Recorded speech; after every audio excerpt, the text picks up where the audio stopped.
Hi everyone, this is Evice from Evika. നമ്മുടെ ഇന്നത്തെ app ന്യൂസിൽ നമ്മൾ സംസാരിക്കാൻ പോകുന്നത് കുറച്ചധികം അടിപൊളിയായ ന്യൂസും എക്സൈറ്റിംഗ് ആയ ന്യൂസുകളും സംസാരിക്കുന്നുണ്ട്. സോ ഈ ഒരു വീഡിയോ തുടങ്ങുന്ന തൊട്ട് മുമ്പ് ഇപ്പൊ തന്നെ നമ്മുടെ ചാനൽ സബ്സ്ക്രൈബ് ചെയ്യുക. എന്നാൽ മാത്രമാണ് റെഗുലർ ആയിട്ടുള്ള എല്ലാ ആപ്പ് അപ്ഡേറ്റ്സും ബാക്കി കാര്യങ്ങളും നിങ്ങൾക്ക് ലഭിക്കുകയുള്ളൂ. തുടക്കം തന്നെ നമുക്ക് ഡബിന് സ്റ്റാർട്ട് ചെയ്യാം. ഡബ് വന്നു, നമ്മൾ കണ്ടു, എല്ലാവർക്കും അറിയാം. iOS 26, iPadOS 26, macOS 26, watchOS 26 എന്നിങ്ങനെ എല്ലാ പുതിയ സോഫ്റ്റ്വെയറും 26 എന്ന് പറഞ്ഞ പേരിലേക്ക് നാമകരണപ്പെട്ടു. ഈ പറയുന്ന കാര്യം ഒരു യൂണിഫൈഡ് ആയിട്ട് കൊണ്ടുവരാൻ വേണ്ടിയാണ് ആപ്പിൾ ഈ പറഞ്ഞ പേരുകൾ ഇപ്പം മാറ്റിയിരിക്കുന്നത്. അല്ലെങ്കിൽ ആലോചിക്കുക, iOS 19, macOS 15, watchOS 13 ഇങ്ങനെ ഓരോ സോഫ്റ്റ്വെയറിനും ഓരോ പേരും ആൾക്കാർക്ക് കൺഫ്യൂഷൻ അടിക്കാൻ ഇത്രയും നല്ല എളുപ്പമാർഗം വേറെയില്ല. പക്ഷെ യൂണിഫൈഡ് ആയതുകൊണ്ട് തന്നെ ഇനി മുതൽ എല്ലാ സോഫ്റ്റ്വെയറും 26, 27, 28 എന്നിങ്ങനെ പേരിലായിരിക്കും പോകാൻ പോകുന്നത്. സോ ഐഡിയലി അതൊരു നല്ല കാര്യം തന്നെയാണ്. സാംസങ് ഓൾറെഡി ഇപ്പോൾ ആ ഒരു ഓപ്ഷൻ ചെയ്തിട്ടുണ്ട്. സോ എനിക്കും അത് നല്ല കാര്യമായിട്ടാണ് ഫീൽ ചെയ്തത്. ഇനി അടുത്തൊരു കാര്യം, ഡബിൽ കൂടുതലധികം ഹിഡൻ ആയിട്ടുള്ള കാര്യങ്ങളും Easter എഗ്സും apple കൊണ്ടുണ്ട്.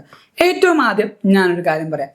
Apple ഒഫീഷ്യലായിട്ടും ആദ്യമായിട്ടും haptic feedback ഉള്ള ട്രെയിലർ, ഒന്നുകൂടെ പറയാം, ഹാപ്റ്റിക് ഫീഡ്ബാക്ക് ട്രെയിലർ റിലീസ് ചെയ്യുന്നുണ്ട്. സോണിക്കും അതോടൊപ്പം ആൻഡ്രോയിഡിനും ഈ ഒരു ഡൈനാമിക് വൈബ്രേഷനും ബാക്കി ഉണ്ട്, ഇല്ല എന്നല്ല.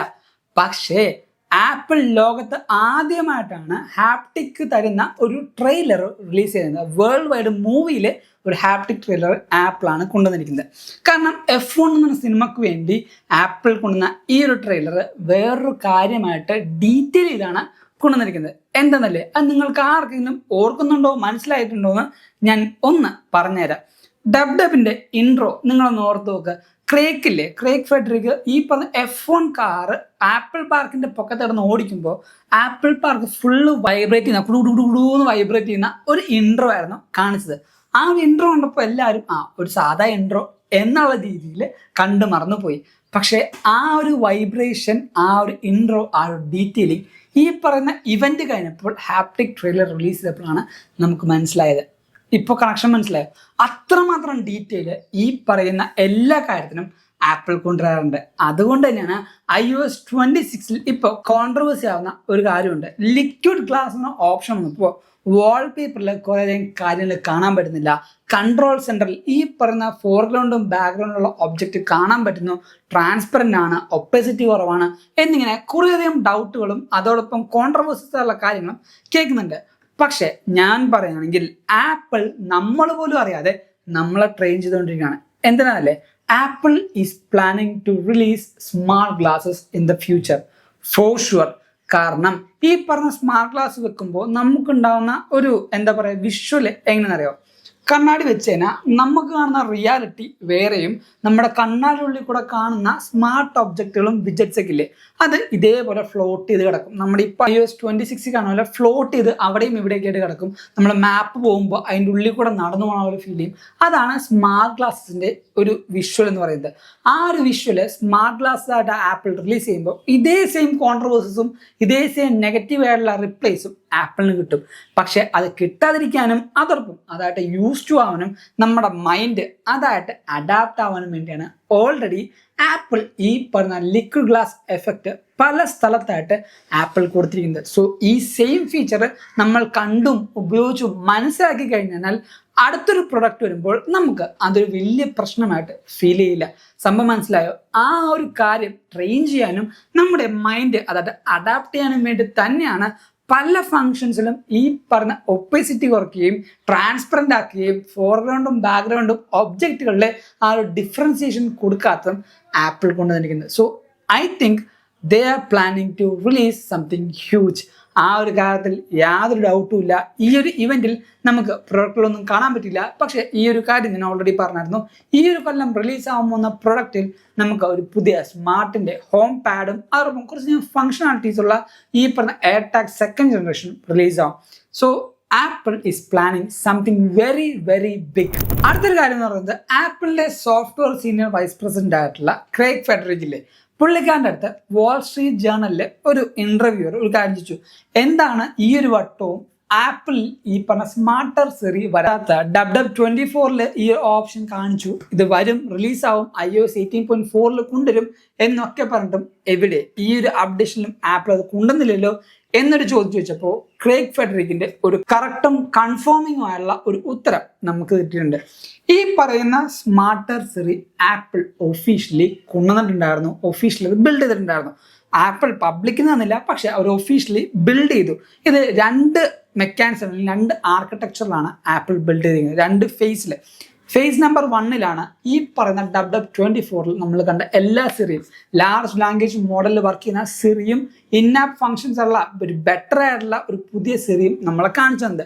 ആ ഓപ്ഷൻ ചെയ്യും, ഈ ഓപ്ഷൻ ചെയ്യും, ഇതൊക്കെ ഒരു വെർഷൻ 1 ആയിരുന്നു, V1 എന്ന് പറയുന്ന ഒരു സിറി.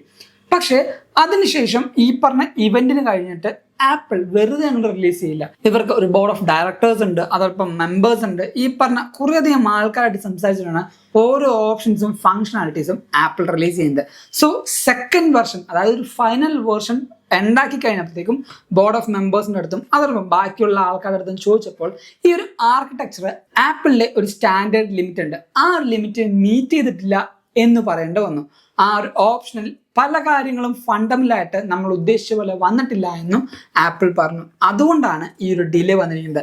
ഇനി 2026 ഒഫീഷ്യലായിട്ട് സ്മാർട്ടർ സെറി വരാൻ പോകുന്നത്. 2026 എന്ന് പറയുമ്പോൾ iOS 26.4 എന്ന അപ്ഡേഷനിൽ വരും. കാരണം 18.4 ആപ്പിൾ ഈ ഒരു ഓപ്ഷൻ കൊണ്ടുവരാൻ വേണ്ടി കാത്തിരുന്നത്. അത് വരാത്തത് കൊണ്ട് തന്നെ iOS 26.4 ഈ ഒരു മെയ് ആ ഒരു സമയമാകുമ്പോഴത്തേക്കും ഒഫീഷ്യൽ അപ്ഡേഷനായിട്ട് ആപ്പിൾ ഈ ഒരു സ്മാർട്ടർ ആൻഡ് ബെറ്റർ ആയിട്ടുള്ള സിറി റിലീസ് ചെയ്യുന്ന ക്രേഗ് ഫെഡറിക് തന്നെ ഒഫീഷ്യലി കൺഫേം ചെയ്തിട്ടുണ്ട്. അടുത്ത ന്യൂസ് എന്ന് പറയുന്നത് ആപ്പിളിന്റെ M1 ഓർ ലേറ്റർ ചിപ്സെറ്റ്, അതായത് സിൽക്കൺ ചിപ്സെറ്റ് യൂസ് ചെയ്യുന്ന കൂട്ടുകാർക്ക് അവരുടെ മാക്കിൽ ഇന്നൽ സ്റ്റീമിന്റെ ഒരു നേറ്റീവ് ആയിട്ടുള്ള ആപ്പ് യൂസ് ചെയ്യാൻ പറ്റും. സോ നിങ്ങൾക്ക് ജോയ്സ്റ്റിക്ക് യൂസ് ചെയ്തുകൊണ്ടും അതോടൊപ്പം ബാക്കി ഗെയിംസും കളിച്ചുകൊണ്ട് മാക്കിന്റെ ഗെയിമിംഗ് എക്സ്പീരിയൻസ് എൻഹാൻസ് ചെയ്യാം. ഇപ്പോൾ ആപ്പിൾ കുറച്ചധികം ഗെയിമിങ്ങിനും പ്രയോറിറ്റി കൊടുക്കുന്നുണ്ട്. ഗെയിമിംഗ് ഫങ്ഷണാലിറ്റീസും ഫീച്ചേഴ്സും ആപ്പിൾ കൊണ്ടുവരുന്നുണ്ട്. സോ ഗെയിമേഴ്സിനും ഇനി മുതൽ മാക്കിലും ഈ പറഞ്ഞ അത്യാവശ്യം കുഴപ്പമില്ലാത്ത രീതിയിൽ ഗെയിം കളിക്കാൻ പറ്റും. ആൻഡ് അടുത്തൊരു ന്യൂസ് എന്ന് പറയുന്നത് കാർപ്ലേയിൽ ഇന്നേ വരെയും കൊണ്ടുവരാത്ത ഒരു ഫീച്ചർ iOS 26 കാർപ്ലേയിൽ ആപ്പിൾ കൊണ്ടുവന്നുണ്ട്. എന്തെന്നല്ലേ, കാർപ്ലേയിൽ വീഡിയോ ഷെയറിംഗ് അല്ലെങ്കിൽ വീഡിയോ എയർ പ്ലേയിങ് ഉണ്ടായിരുന്നില്ല. ആ ഒരു ഓപ്ഷൻ ആപ്പിൾ കൊണ്ടുവരുന്നുണ്ട്. വീഡിയോ ഇൻ കാർ എന്നാണ് ഈ ഒരു ഓപ്ഷന്റെ കോഡ് നെയിം എന്ന് പറയുന്നത്. വേറൊന്നുമല്ല, കാർ ഡ്രൈവ് ചെയ്യുന്ന സമയത്ത് നിങ്ങൾക്ക് വീഡിയോ പ്ലേ ചെയ്യാനോ വീഡിയോ എയർ പ്ലേ ചെയ്യാനോ പറ്റില്ല. പക്ഷേ കാർ ഒരു നിർത്തിയിടുന്ന മോഷൻ ആണെങ്കിൽ ഈ പറഞ്ഞ എയർ പ്ലേ നിങ്ങൾക്ക് ചെയ്യാനും വീഡിയോ ഈ പറഞ്ഞ കാറിൽ കാണാനും പറ്റും. അത് ആക്ച്വലി നല്ലൊരു കാര്യം തന്നെയാണ്. കാരണം നമ്മൾ ഡ്രൈവ് ചെയ്യുമ്പോൾ നമുക്ക് ഡിസ്ട്രാക്ഷനോ ബാക്കി കാര്യങ്ങളോ വരാതിരിക്കാനും അതിനുശേഷം നമുക്ക് ഇച്ചിരി നേരം കാറിൽ നിന്ന് റെസ്റ്റ് ചെയ്യണം, ഇച്ചിരി ലെഷർ ടൈം വേണം എന്ന് വിചാരിക്കുമ്പോൾ എന്തെങ്കിലും സിനിമയോ അല്ലെങ്കിൽ ചെറിയ ചെറിയ വീഡിയോസോ എന്തെങ്കിലും കാണാൻ നമുക്ക് ഈ പറഞ്ഞ കാർപ്ലേയിൽ ഇനി ആ ഒരു സൗകര്യം കൂടെ ആപ്പിൾ കൊണ്ടുവരുന്നുണ്ട്. സോ ഈ ഒരു ന്യൂസ് വീഡിയോയിൽ കുറേയധികം പുതിയ കാര്യങ്ങൾ അറിഞ്ഞു മനസ്സിലാക്കി എന്ന് വിശ്വസിക്കുന്നു. അതുകൊണ്ട് ഈ വീഡിയോ തന്നെ ലൈക്ക് ചെയ്യുക, എല്ലാ കൂട്ടുകാർക്കും ഈ ഒരു വീഡിയോ ഷെയർ കൊടുക്കുക. അതോടൊപ്പം ടെലിഗ്രാമിൽ കൂടെയും ഇൻസ്റ്റാഗ്രാമിൽ കൂടെയും നിങ്ങൾക്ക് നമ്മൾ ഫോളോ ചെയ്യാം. ലിങ്ക് നമ്മൾ ഡിസ്ക്രിപ്ഷൻ ബോക്സിൽ കൊടുത്തേക്കാം. Thank you so much for watching this video. This is Abin Xavier signing from എവിക.